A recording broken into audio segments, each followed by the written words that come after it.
Welcome to Wifey Maria.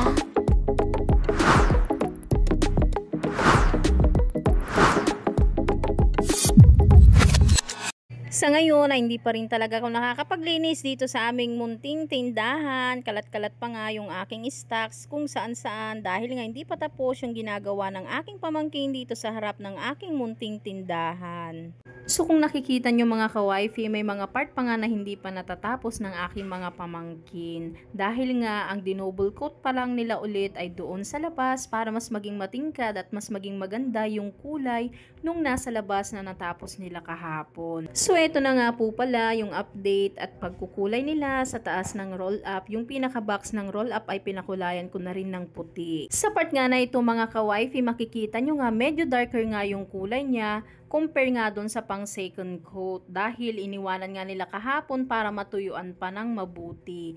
At ito na nga yung second coat ngayong araw at tingnan nyo naman yung kanyang kulay, mas tumingkad, mas gumanda at mas kumintab yung kanyang pagkakapintura. So eto na nga mga ka-wifey, yung final touch, final coating, final paint ng aking pamangkin hanggang sa may cover ng roll-up ko. Eto na nga yung pinaka last touch.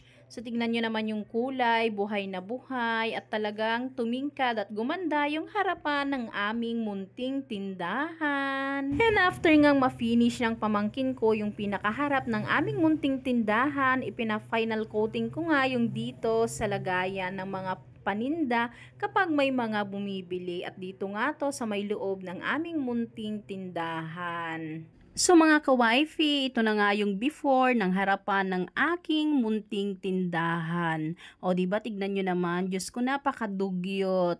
Sa ilang taon yan, ayan ang nanatiling kulay ng aking tindahan. At ito na nga yung pinaka-final look ng aking tindahan. O diba, naging maganda, naging malinis at kaaya-ayang tignan.